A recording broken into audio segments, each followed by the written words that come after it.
Ghazipur landfill में लगी आग से अब भी निकल रहा है धुआं। लोगों को सांस लेने में दिक्कत। प्रदेश अध्यक्ष वीरेंद्र सचदेवा ने किया दौरा।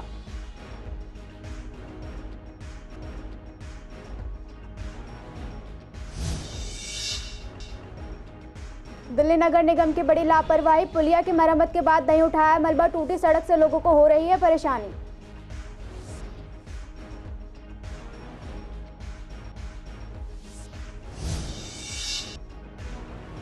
बच्चों की हत्या कर पिता ने की थी खुदकुशी। खाने में जहर देकर गला घोटने की है आशंका। बच्चों के मुंह से निकल रहा था झाग।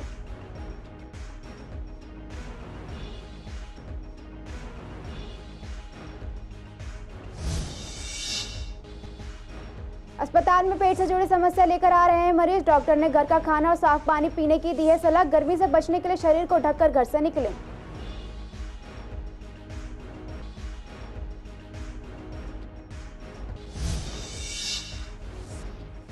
दिल्ली और पड़ोसी राज्यों की पुलिस के बीच बैठक। कड़ी सुरक्षा के बीच होगी वोटिंग। बॉर्डर पर निगरानी बढ़ाने की बनाई रणनीति।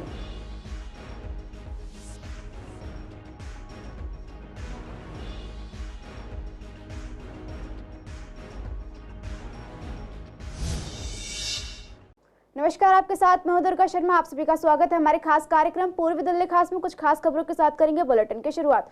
गाजीपुर लैंडफिल साइट के हिस्से पर रविवार शाम 5 बजे के करीब अचानक आग लग गई। हवा चलने की वजह से धुआं 6 किलोमीटर क्षेत्र में फैल गया। धुएं की वजह से लोगों को सांस लेने में परेशानी और आंखों में जलन हो रही है। अब इस पर राजनीति भी गर्माती हुई नजर आ रही है। दरअसल आज सुबह करीबन 10 बजे बीजेपी प्रदेश अध्यक्ष वीरेंद्र सचदेवा मौके पर पहुंचे और दिल्ली सरकार पर गाजीपुर ड्रेन को खत्म करने की बात पर जमकर हमला बोला। फिलहाल किसी भी व्यक्ति के हताहत होने की खबर नहीं है। आपको बता दें कि गाजीपुर लैंडफिल साइट पर आग के धुएं से Kondli, Mulla colony, Rajveer colony, Khichripur, Khera colony और अन्य जगहों पर रहने वाले लोगों को परेशानी हो रही है। जब सीएन संवाददाता विवेक पठानिया ने सोमवार दोपहर को मौके पर पहुंचकर जायजा लिया तो स्थानीय लोगों ने बताया कि सुबह और शाम के वक्त ज्यादा परेशानी हो रही है क्योंकि धुएं की वजह से विजिबिलिटी कम हो रही है और सांस लेने में भी दिक्कत हो रही है। वहीं कुछ लोग अपने घर को छोड़कर अपने रिश्तेदारों के पास रहने चले गए हैं। आंखों में जलन हो रही, घर में बाहर नहीं निकल पा रहे लोग, बुरा हाल है। बच्चे देखो रोते हैं, निकलते हैं बाहर बच्चे, और मच्छर जितने हैं इसकी वजह से बुरा हाल है। हम कहते हैं कि हम नरक में पड़े हैं। यहाँ कोई सुनने वाला नहीं है। दिल्ली सरकार हो या केंद्र सरकार हो, कोई सुनने को राजी नहीं है। दिक्कत ही दिक्कत, पूरा ऐसा हो रहा था जैसे अंधेरा अंधेरा सा हो जाए ना, घुटन सी हो जाती है, बहुत बुरी तरह सांस लेने में प्रॉब्लम हो रही है।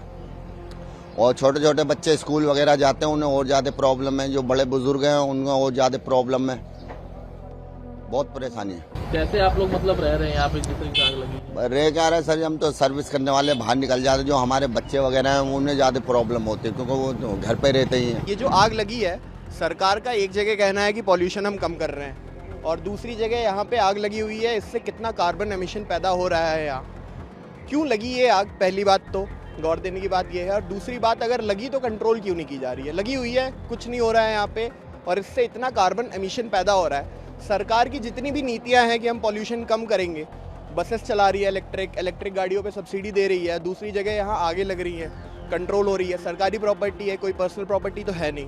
खांसी हो रही थी, जैसे कि बीमारी सी लग जाती है ना, ऐसे हो रही थी। मतलब अंदर नाक में बढ़ रहा था, गंदा गंदा धुआं जला हुआ ऐसे, तो प्रदूषण बहुत फैल रहा था कल। अभी मैं मौजूद हूँ खिचड़ीपुर में, जो कि गाजीपुर ड्रेन के बिल्कुल साइड में लगती है। और यहाँ पर जब जनता से हम लोगों ने बात की तो देखा कि उन्होंने ये बताया कि यहाँ पे जब आग लगी थी तो धुआं हो गया था, सांसों में लेने में दिक्कत हो रही थी। और कुछ जनता ने यह भी बताया कि हम लोग अपना घर छोड़कर अपने चाचा या मौसी के यहाँ जा रहे हैं तो क्योंकि यहाँ पर बिल्कुल रहा नहीं जा रहा। और कहीं ना कहीं राहगीरों से जब बात की तो उन्होंने ये बताया था कि विजुअलिटी बिल्कुल नहीं दिख रही है, कि सुबह और शाम को गाड़ी चलाने में भी दिक्कत आ रही है। यहीं पे अगर गाजीपुर ड्रेन की बात की जाए तो यहाँ पर ये एक राजनीतिक मुद्दा भी है और एमसीडी चुनाव में बहुत प्रचलित भी हुआ था। केजरीवाल सरकार ने तमाम वादे किए थे कि ड्रेन को ख़त्म किया जाएगा। इसी पर भारतीय जनता पार्टी के प्रदेश अध्यक्ष ने भी आज सुबह जब इस ड्रेन के दौरा किया तो उन्होंने केजरीवाल का घेराव करते हुए कहा कि उनके जो वादे थे वो सबके सामने आ रहे हैं और आज जो जनता जिस चीज़ से परेशान है उस पर कहीं ना कहीं केजरीवाल का हाथ है। तो अब यहाँ पर जब जनता से पूरी तरह से बात करी और देखा, जायज़ा लिया तो कहीं ना कहीं अभी भी ड्रेन का धुआं उठ रहा है और लोगों को सांस लेने में दिक्कत हो रही है। पूरी तरह से आग अभी बुझाई नहीं गई है और यहीं पे अभी एमसीडी के कर्मचारी भी दिल्ली के जो तमाम कूड़ा है वो ला रहे हैं और साइड में रख रहे हैं और साइडों में कर रहे हैं और कहीं ना कहीं दमकल केंद्र के और दमकल केंद्र आज भी मौजूद है और व्यवस्था बनाने में लगी हुई है। वीडियो जर्नलिस्ट अतुल भारद्वाज के साथ विवेक पठानिया, CCN दिल्ली। पूर्वी दिल्ली के विश्वास नगर का पुलिया, जिसकी मरम्मत का काम कुछ दिन पहले ही किया गया था, जिससे नाले की खुदाई करके नई पाइपलाइन डाली गई थी। काम पूरा होने के बाद इस पुलिया को नाले के ही मलबे से भर दिया गया, लेकिन सड़क को बनाया नहीं गया, जिससे यहां आने जाने वाले लोगों को काफी परेशानी हो रही है। स्थानीय लोगों ने कहा है कि विभाग द्वारा काम करके बाद सड़क को बनाया नहीं गया, साथ ही इसकी निकली गंदगी भी भारी छोड़ दी गई है, जिससे धूल उड़ती रहती है, लेकिन प्रशासन इस ओर कोई ध्यान नहीं दे रहा। ये पुलिया जो थी ये टूटी हुई थी, यहाँ बड़ी दिक्कत आती थी, तो इसको ठीक किया इन्होंने, रिपेयर की है। हाँ, और रिपेयर की है और रिपेयर करने के बाद ये मलबा आज तक ऐसे कि ऐसे पड़ा हुआ है। मैं आपके चैनल के माध्यम से ये कहना चाहता हूँ, अगर मान लीजिए ये अगर अच्छा काम आप कर रहे हैं तो एक अच्छा काम और कर दीजिए, इस मलबे को उठा के साइड कर दीजिए, आने जाने वालों को, ट्रैफिक को दिक्कत तो ना हो। धूल मैं बता रहा हूँ, अब देखिए आने वाले टाइम में और दिक्कत हो जाएगी। बच्चे हैं, यहाँ स्कूल है, जब बच्चे एक साथ निकलते तो बड़ी दिक्कत होती है। इस नाले को बहुत मतलब वैसे यहीं पे सारा उसका जो कीचड़ था यहीं रख दिया गया था। मेरे को, मैं भी निकलता हूँ, पढ़ता हूँ, तो यहाँ गाड़ी निकलने में दिक्कत होती है और ये स्कूल भी है, यहाँ बच्चे भी हैं, तो बहुत काफ़ी टाइम तक तो ये रोड ही बंद था, फिर लंबा घूम के जाना पड़ता था और बच्चे भी हैं यहाँ पे स्कूल के, तो उनको दिक्कत है आने जाने में। मैम वो कीचड़ हो जाएगी। ये देखो यहाँ इतना मलबा पड़ा हुआ है, इस सबसे और बेकार है, ये सब हटना चाहिए और ये रोड भी सही होनी चाहिए जो इन्होंने ख़राब करा है। मैम परेशानी तो बहुत ज़्यादा ही हो रही है, क्योंकि अब ये नाली साफ़ हुई है, वो अच्छी के लिए हुई है, हम इस चीज़ को मानते हैं, पर ये नहीं है ऐसे मलबा पड़ा हुआ, बच्चे गंदगी में पैर भी रखते हैं, सब कुछ है और रोड निकलने में इतनी दिक्कत होती है आती है और रोड भी यहाँ पे चलता है, तो आने जाने में बहुत ज़्यादा परेशानी होती है। चलो नाली साफ़ किए, हाँ ये पुलिया है तो पुलिया बनाई है, अच्छी बात है, पर उसका जो अरेंजमेंट है, जो गंदगी है, ये तो हटानी चाहिए ना। यहाँ पे कूड़ा पड़ा रहता है और हम स्कूल से आते तो कई बच्चे गिर भी जाते हैं और यहाँ पे गाड़ियाँ अटक जाती हैं और यहाँ से कई लोगों को चोट भी लग सकती है और यहाँ पे कई बार स्कूटी, बाइक्स, कई चीज़ें अटकी हैं, तो इससे मतलब लोगों को बहुत नुकसान होता है, बच्चों को भी बहुत नुकसान होता है। बहुत दिक्कत होती है। मैं 1 महीने से देख रहा हूँ मैडम, जिस समय निकला था उस समय बदबू बहुत फैल रहा था, जिस समय कच्चा था उससे भी कई तरह की बीमारियां फैलती है। बगल में स्कूल है, इधर ऑफिस है, इधर धर्म मंदिर है, लोगों को आने जाने में परेशानी होती है, बच्चों को आने जाने में परेशानी होती है। ये टूटा हुआ रोड है, अभी भी रोड टूटा हुआ है और रात अंधेरा में लाइट की व्यवस्था प्रॉपर नहीं है, जिस वजह से ये एक्सीडेंट होने की प्रोबेबिलिटी बढ़ी रहती है। शशि गार्डन में 2 बच्चों की हत्या कर खुदकुशी करने के मामले में चौंकाने वाली बात सामने आई है। बच्चों का पिता श्याम जी चौरसिया को शराब पीने की लत थी। शराब के चलते उसका लिवर खराब हो गया तो उसने शराब को काफी छोड़ने की कोशिश की, लेकिन उसकी लत नहीं छूटी। रविवार को श्याम जी चौरसिया, उसके दोनों बच्चे कार्तिक और बेटी आस्था का पोस्टमार्टम हुआ। मिली जानकारी के मुताबिक जिस वक्त पुलिस को बच्चे के शव बरामद हुए थे, उनके मुंह से झाग निकल रहा था, शरीर कालर पड़ा हुआ था। आशंका है कि खाने में जहर देकर गला दबाकर उनकी हत्या करने की कोशिश की गई। श्याम जी की पत्नी शन्नू की एम्स में हालत गंभीर बनी हुई है। जांच में पुलिस को पता चला है कि श्याम जी वीरवार रात 11:30 बजे अपने घर गया था। उसके फ्लैट के अंदर से पुलिस को एक लोहे की रॉड भी बरामद हुई है, उस पर खून लगा हुआ है। आशंका है कि इसी रॉड से उसने अपनी पत्नी पर वार किया। पुलिस को घर के अंदर से श्याम जी और उनकी पत्नी के मोबाइल फोन भी बरामद हुए हैं। दिल्ली में मौसम का मिजाज लगातार बदल रहा है, जिसका असर लोगों की हेल्थ पर भी दिख रहा है। दरअसल दिल्ली में लगातार गर्मी बढ़ती ही जा रही है और कई जगह गर्म हवाएं भी चलने लगी है, जिसकी वजह से लोग बीमारियों की चपेट में आ रहे हैं। गर्मी में बुखार और उल्टी की समस्या बढ़ जाती है। इसी को लेकर जब हमारी संवाददाता सोनिया शर्मा ने हेडगवार के medical consultant doctor Arjun Singh और डॉक्टर नदीम से बात की तो उन्होंने बताया कि इस समय सबसे ज्यादा पेट से जुड़े मरीज हॉस्पिटल आ रहे हैं। खासकर उल्टी, दस्त और हल्का बुखार के साथ मरीज हॉस्पिटल में आ रहे हैं। उन्होंने बताया कि आने वाले दिनों में अगर पारा लगातार बढ़ता रहा तो मरीजों की संख्या में भी इजाफा होगा। डॉक्टर्स ने लोगों को बचाव के लिए साफ पानी और घर का खाना खाने की सलाह दी है। गर्मी में धूप की वजह से स्किन रिलेटेड समस्याएं भी बढ़ जाती है, इसलिए शरीर को ढककर रखना बहुत जरूरी है। हाँ, बारिश के बाद में अक्सर देखा गया है कि कभी कभी कोल्ड होने लगता है पेशेंट को, जो बारिश में भीग जाते हैं तो उसमें पेशेंट को जुकाम, खांसी हो सकता है, शरीर में दर्द हो सकता है, बुखार आ सकता है, तो इस तरह की बीमारियां बढ़ जाती हैं। और जबकि ये वायरल इन्फेक्शंस होते most of time they are self limiting. और फिर भी अगर किसी पेशेंट को, जैसे कि बच्चे हैं, बुज़ुर्ग हैं, या कुछ लोगों को क्रॉनिक डिजीज़ हैं जैसे कि डायबिटीज़ है या और भी कोई बीमारियां, ट्रांसप्लांट हुआ है, कुछ ऐसी दवाइयां ले रहे हैं, कि कैंसर है, तो उन लोगों को विशेष ध्यान की ज़रूरत होती है, क्योंकि शरीर कमज़ोर होता है। अगर उसमें वायरल इन्फेक्शन होता है पेशेंट को, तो हो सकता है पेशेंट को भर्ती की ज़रूरत पड़े या डॉक्टर को दिखाने की ज़रूरत पड़ती है। तो इन लोगों को विशेषकर जिनके शरीर कमज़ोर हैं, इम्यूनिटी कम है, उन लोगों को विशेष ध्यान रखने की ज़रूरत है कि बारिश में न भीगें, या उस समय पर ध्यान रखें कि अगर बुखार आता है, कुछ होता है, तो डॉक्टर को मिलें। या इसके अलावा कुछ पेशेंटों में देखा गया है कि उल्टी दस्त भी शुरू हो जाते हैं, तापमान बढ़ रहा है तो उसकी वजह से पेट के इन्फेक्शंस हैं, गैस्ट्रोइंटेस्टाइनल, वो बढ़ जाते हैं। तो पेशेंट्स आते हैं हमारे पास जिनको कि उल्टी होती है, दस्त हो जाते हैं, डिहाइड्रेट हो जाते हैं, या कभी कभी पेशेंट की कंडीशन सीरियस भी होती है, भर्ती करने पड़ते हैं हमें कि बाहर का या खुला हुआ खाना या घर पे रखा हुआ खाना है उनको अवॉइड करें, या ज़्यादा फ्रिज में रखा हुआ है, या कुछ ऐसे प्रोडक्ट्स हैं जैसे मिल्क है या मिल्क से बनी हुई चीज़ें हैं, उनका सेवन करने में विशेष ध्यान रखना चाहिए। खाना फ्रेश होना चाहिए और 3-4 घंटे के अंदर खा लेना चाहिए। बिल्कुल, जैसे कि गर्मियां हैं और अभी बढ़ने के ट्रेंड पे हैं, अभी आने वाले अगले 1 से 2 महीने में गर्मियां और बढ़ने के चांसेस हैं, और उसको रोकथाम के लिए भी हम मरीज़ों को सलाह देते हैं। लेकिन इस बीच में जो हमारे पास मरीज़ आते हैं, ज़्यादातर दस्त वाले आते हैं, जिसको हम एक्यूट गैस्ट्रोएंटेराइटिस बोलते हैं, जो ख़राब खाना और ख़राब पानी की वजह से होते हैं, और जिसमें सबसे पहला जो लाइन ऑफ ट्रीटमेंट होता है, हमें डिहाइड्रेशन, मतलब शरीर के अंदर पानी की कमी से बचाना होता है मरीज़ को। और उसके बाद दूसरे मरीज़ आते हैं जो गैस्ट्राइटिस वाले होते हैं, जिनको सिर्फ उल्टियाँ वगैरह होती हैं, जो पेट का इन्फेक्शन होता है, और हीट स्ट्रोक वाले भी पेशेंट होते हैं। इस तरह के कुछ पेशेंट हैं, लेकिन जिसमें अल्टीमेटली हमें उनका डिहाइड्रेशन प्रिवेंट करना है। एंड हमें ये ध्यान रखना है कि वो मरीज़ चाहे हमारे पास इलाज कराए चाहे घर पे रहे, अपना हाइड्रेशन अच्छे से रहे। दिन में कम से कम 2 से 3 लीटर पानी और जूस वगैरह, शरबत वगैरह, नारियल पानी वगैरह, ये सब कंज्यूम कर सकते हैं, ले सकते हैं। मैम, ज़्यादातर पेशेंट्स वो आते हैं जिनको ऑलरेडी कोई पहले से कोई तकलीफ बीमारी है जिसकी दवा चल रही हैं, जैसे कोई बीपी है, शुगर है, थायराइड है, कोई दिल की समस्या है। वो लोग अक्सर ज़्यादा परेशान होते हैं क्योंकि वो भी दवाई खाते हैं, दवाइयों से भी गैस्ट्राइटिस होता है, और बाकी जो बाहर का एनवायरनमेंट से जो गैस्ट्राइटिस हो रहा है वो उसको और ज़्यादा एक्सग्रेट कर देता है। तो जो मेन एज ग्रुप होता है वो वाला जो ऑलरेडी किसी मेडिसिन पे हैं, किसी दवाइयों पे हैं, या स्पेशली 30-40 वाला जो ज़्यादातर बाहर रहते हैं, बाहर आना जाना, जो वर्किंग वाले लोग हैं, ऑफिस जा रहे हैं, ऑफिस से आ रहे हैं, वो ज़्यादातर एक्सपोज होते हैं इस हीट प्रॉब्लम से। दिल्ली के 7 लोकसभा सीटों पर अगले महीने 25 तारीख को चुनाव होने जा रहे हैं। इसको लेकर पुलिस सुरक्षा व्यवस्था के पुख्ता इंतजाम कर रही है। लोकसभा चुनाव के मद्देनजर सुरक्षा व्यवस्था और सीमा निगरानी पर चर्चा के लिए पुलिस प्रमुखों की इंटर स्टेट कोऑर्डिनेशन बैठक की गई। बैठक में चुनाव के समय हर खुफिया जानकारी शेयर करने, चुनाव के वक्त धन बल के प्रयोग को सख्ती से रोकने, आदर्श आचार संहिता उल्लंघन के खिलाफ कार्रवाई करने, गलत और भ्रामक सूचनाओं के आदान प्रदान पर रोक लगाने जैसे मुद्दों पर बात हुई।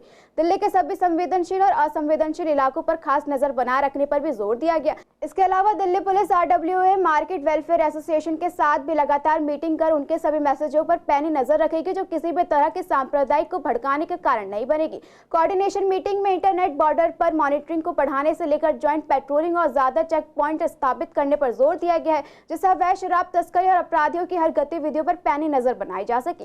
बता दें कि शादा जिला उपायुक्त सुरेंद्र चौधरी ने भी जिले में RWA और मार्केट संघों के साथ अहम मीटिंग की। बॉर्डर पर कैमरों की मॉनिटरिंग को बढ़ाया जाएगा जिससे कि चुनाव से पहले वोटिंग के दिन धन और शराब पर लगाम लगाई जा सके। कल यानी 23 अप्रैल को हनुमान जयंती का त्योहार है। मंगलवार के दिन हनुमान जयंती होने की वजह से भक्तों में ज्यादा खुशी है। पूर्वी दिल्ली में भी हनुमान जयंती को महोत्सव की तरह मनाने के लिए तैयारियां की जा रही है। इस खास अवसर के लिए मंदिरों में सजावट की गई। इसके साथ ही मंदिरों में सुंदरकांड पाठ किया जाएगा और जगह जगह भंडारे का भी आयोजन किया जाएगा। हनुमान जयंती के दिन मंगलवार होने की वजह से मंदिरों में भक्तों की भारी भीड़ होने की उम्मीद है। हर वर्ष हनुमान जी का जन्म उत्सव आता है, तो कल 23 तारीख को हनुमान जी का जन्म उत्सव सभी जगह पूरे भारत में धूमधाम से मनाया जा रहा है। और हमारे यहाँ भी हनुमान जी के जन्म उत्सव की तैयारियाँ चल रही हैं। और सबसे पहले तो हमारे यहाँ हनुमान जी को सुबह प्रातःकाल बेला में भगवान को सिंदूर का चूड़ा चढ़ाया जाएगा, फिर माला, पुष्प, फल, फूल, मिठाई इत्यादि जो वस्तु सामग्री है सब अर्पण की जाएगी। और उसके बाद फिर विशेष रूप से भंडारे की व्यवस्था की गई है। सभी को जो है बाहर भंडारा खिलाया जाएगा और लोग, बहुत सारे लोग कल के दिन आते हैं, हनुमान जी का जन्म उत्सव मनाते हैं। हनुमान जी के भजन कीर्तन भी होता है और मंदिर में विशेष करके सुंदरकांड पाठ है, भजन कीर्तन आदि बहुत सारे उत्सव बड़े धूमधाम से मनाए जाते हैं। जैसा कि आप सभी को मालूम है कि कल 23/4/2024 को हनुमान जयंती का त्यौहार है, तो इसी उपलक्ष्य में डिस्ट्रिक्ट शादरा की तरफ से हमने पहले भी अरेंजमेंट मेंटेन करे हैं, अभी भी मेंटेन कर रहे हैं। और सिक्योरिटी के तहत हमने हर शोभा यात्रा या कोई भी यात्रा निकलती है उसके आगे एक हेड में एक ऑफिसर होता है, टेल में एक ऑफिसर होता है और बाकी स्टाफ भी उसके बीच में रहता है। ड्रोन से भी सर्विलांस कराई जा रही है और इसके तहत 19 तारीख को डीसीपी शाहदरा ऑफिस में सारे धर्म समुदाय के लोगों के साथ मीटिंग भी कराई गई है कि कोई भी ऐसी घटना ना घटे जो किसी के लिए हानिकारक है। और कुछ कल की बात ही है, 21 तारीख को महावीर जयंती और अंबेडकर जयंती की भी शोभा यात्रा निकाली गई हैं, जो भी शांतिपूर्वक निकाली गई हैं, कोई समस्या नहीं आई है। ड्रोन से भी सर्वेक्षण किया जा रहा है और नज़र रखी जा रही है। और जैसे भी आपको मालूम भी है कि इलेक्शन भी अभी सर पे है, तो हमारी पुलिस पूरी मुस्तैद है और सारी की सारी सुरक्षा की ज़रूरतों को पूरा रखा जा रहा है। पूर्वी दिल्ली के सीबीडी ग्राउंड में दादीजी दे दान समिति ने कार्यक्रम का आयोजन किया। कार्यक्रम में विश्व हिंदू परिषद के अध्यक्ष आलोक कुमार भी उपस्थित रहे। हालांकि कार्यक्रम में दादीजी दे दान समिति के बारे में बताया गया, लेकिन असल में ये कार्यक्रम चुनावी माहौल बनाने के लिए आयोजित हुआ। इसका कारण यह है कि बीजेपी के पूर्वी दिल्ली के उम्मीदवार हर्ष मल्होत्रा इस समिति के भी अध्यक्ष है। यह समिति लोगों को प्रेरित करती है कि मृत्यु के बाद दे दान किया जाना चाहिए। सब वैज्ञानिक अनेक प्रयोग करके मानवता की सेवा करेंगे, साथ ही जिन अंगों का उपयोग हो सकता है वो भी किया जाएगा और दूसरे लोगों को जिंदगी मिलेगी। जब संवाददाता विवेक पठानिया ने आलोक कुमार से बात की तो उन्होंने बताया कि दादीजी दे दान समिति समाज के लिए क्या क्या कार्य करती है। अगर अध्यक्ष हर्ष मल्होत्रा संसद जाएंगे तो समिति समाज को और आगे ले जाएगी। वहीं अनिल गोयल और पंकज लूथरा ने बताया कि समिति की ओर से मानव की मृत्यु के बाद अंगदान करने से समाज के जरूरतमंद लोगों की मदद होती है। हम सबको बहुत आनंद हुआ जब भारतीय जनता पार्टी ने दादीजी देहदान समिति के अध्यक्ष श्री हर्ष मल्होत्रा को यहाँ से लोकसभा का टिकट दिया।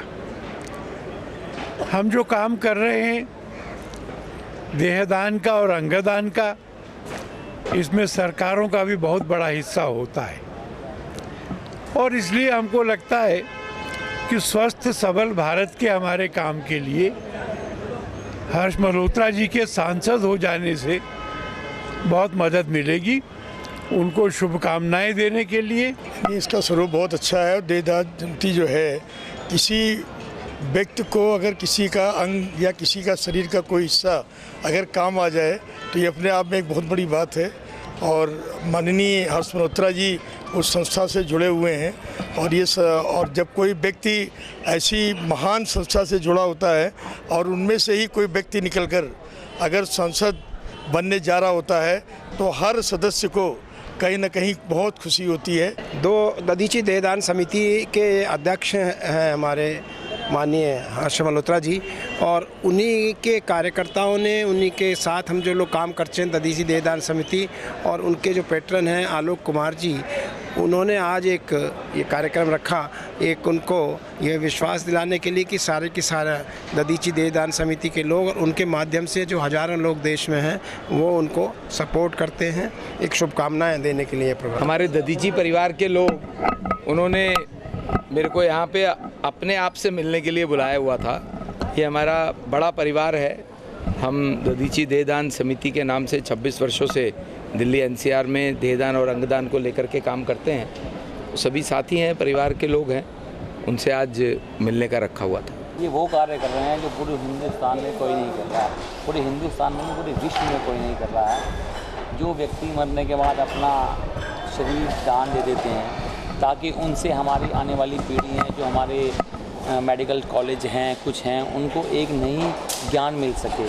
ये बहुत कम व्यक्ति होते हैं, नहीं तो हर व्यक्ति अपना शरीर दान देता नहीं है। मैं उन व्यक्तियों के भी चरणों में नमन करता हूँ जिन लोगों ने देह दान के लिए ये करवाया गया है। गांधीनगर के डीएवी वरिष्ठ माध्यमिक विद्यालय में महावीर जयंती और हनुमान जन्मोत्सव का आयोजन किया गया। आचार्य रेणु द्वारा मंच संचालन करते हुए सबसे पहले दीप प्रज्वलन किया गया। इसके बाद हनुमान चालीसा द्वारा कार्यक्रम की शुरुआत की गई। इस खास मौके पर पूर्वी दिल्ली के उम्मीदवार हर्ष मल्होत्रा, जैन समाज महामंत्री कमल जैन, पूर्व पार्षद डॉक्टर वीके मोंगा और समाज सेवी पुरुषोत्तम शर्मा मुख्य अतिथि के रूप में पहुंचे। सभी का स्वागत शॉल देकर किया गया। आचार्य रेणु ने भगवान महावीर के जीवन का परिचय देते हुए सुंदर और संक्षिप्त शब्दों में उनकी शिक्षाएं और उनके सिखाए मार्ग पर चलने की सीख छात्रों को दी। पूर्वी दिल्ली में बाबा साहब भीमराव अंबेडकर की 133वीं जयंती के उपलक्ष्य में शाद्रा समाज की ओर से शोभा यात्रा बीते दिन रविवार को निकाली गई। ये यात्रा शाद्रा से शुरू होकर विश्वासनगर होते हुए ज्वाला नगर, गुहाराई मोहल्ला, नवीन शाद्रा पहुंची। इस यात्रा में समाज के सभी वर्गों ने भाग लिया। यात्रा के दौरान जगह जगह प्रसाद वितरण भी किया गया। यात्रा में बाबा साहब की फोटो, रथ और झांकियां भी रही। जब संवाददाता विवेक पठानिया ने यात्रा स्वागत समिति से बात की तो उन्होंने कहा कि हर साल बाबा साहब की याद में ये यात्रा निकाली जाती है और शिक्षा का भी ध्यान दिया जाए, ये संदेश दिया गया। वो जी बाबा साहब की रैली निकाली गई है। 133वीं रैली ये थी उनका, वो था बहुत अच्छा उल्लास से पूरा जमुना पार साथ में था और सारे कार्यकर्ता भी हैं और सारे समाज के लोग भी हैं, सारे समाज के लोग भी हैं। ये आगे के लिए पीढ़ी के लिए सामाजिक वो है कि आगे, और उसका केजरीवाल जी उसका समर्थन कर रहे हैं कि बाबा साहब का जो है आगे बढ़ना चाहिए, पढ़ाई लिखाई बढ़नी चाहिए, किसी को भी कोई भी अनपढ़ ना रहे। ये बाबा साहब का जो आगे जो है ये केजरीवाल जी आगे चला रहे हैं, इसलिए उत्साह तो देखने वाला है। बाबा साहब की जो ये निकाली जा रही है जयंती के उपलक्ष्य में शोभा यात्रा, आप देख रहे हो 6:15 बजे से और 10:15 बज गए हैं। 4 घंटे की शोभा यात्रा, इतनी लंबी शोभा यात्रा, इतना उत्साह है लोगों में कि लोग अपने आप ही घरों से बाहर निकल के आ रहे हैं। ये उत्साह देखते ही बनता है। बड़े हर्षोल्लास के साथ आज शाहदरा विधानसभा में जो ये शोभा यात्रा निकाली है, लोग एक दूसरे को शुभकामनाएं दे रहे हैं, बधाई दे रहे हैं। लेकिन मैं इस पर एक संदेश देना चाहूँगा, जिस बच्चे को स्कूल में पढ़ने नहीं दिया उस बच्चे ने इस देश का संविधान लिख दिया। 134 वर्ष पर बाबा साहब की हम उन्हें याद करते हैं, उन्हें श्रद्धांजलि देते हैं। फिलहाल पूर्वी दिल्ली खास में इतना ही। खबरों के लिए बने रहिए CCN लाइव के साथ।